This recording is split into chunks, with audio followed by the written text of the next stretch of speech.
Palad ang bansang ang Diyos ang Panginoon, ang bayang kanyang pinili na maging kanya.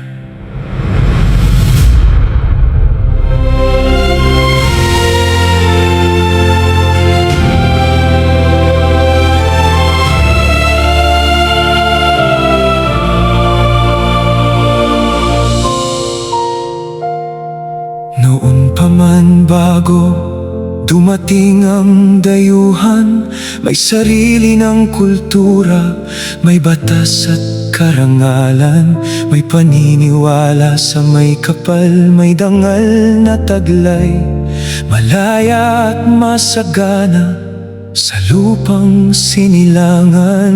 Ngunit dumating ang panahon ng pananakop, binago ang ating landas, kinuha ang ating yaman.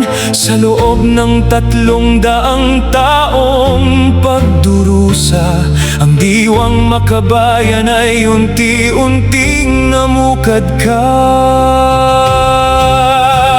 Nag-alabang puso ni Rizal at Bonifacio, ang dugo ay ibinuhos para sa kalayaan.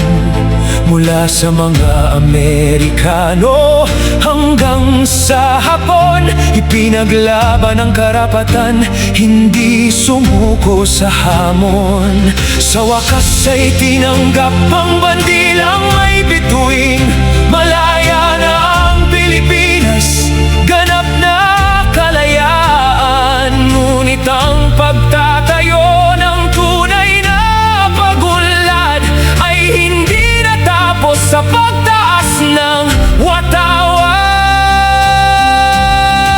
Ito ang ating bayan, ang Pilipinas na minamahal. May gintong kasaysayan, may pusong hindi natitinag.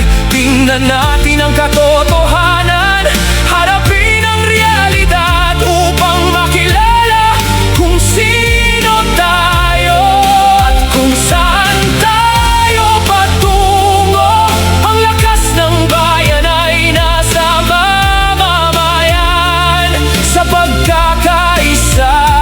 pagmamahal, ahon ang ating kinabukasan. Ngayon sa panahong ito, ano ang ating nakikita? Mayaman ang kalikasan, ngunit may kahirapan din.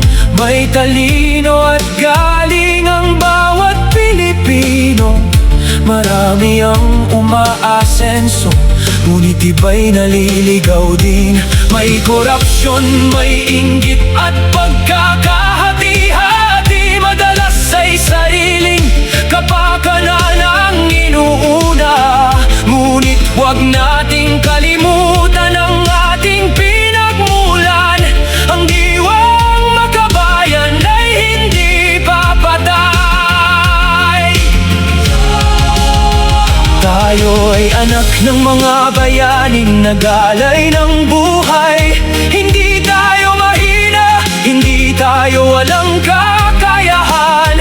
Madalas nating ibang bansa ang hinahangaan, ngunit ang galing at ganda ay nasa atin. Di naman ang tunay na pagbabago ay nagsisimula sa sarili, sa pagsunod sa batas, sa pagtulong sa kapwa, maging tapat, maging matuwid, may takot sa Diyos. Iyan ang tunay na mukha ng isang tunay na Pilipino. Huwag nating hayaang mawala ang ating dangal. Sa hirap at ginhawa, tayo ay magkapit-bisig. Ang kasaysayan ay gabay, hindi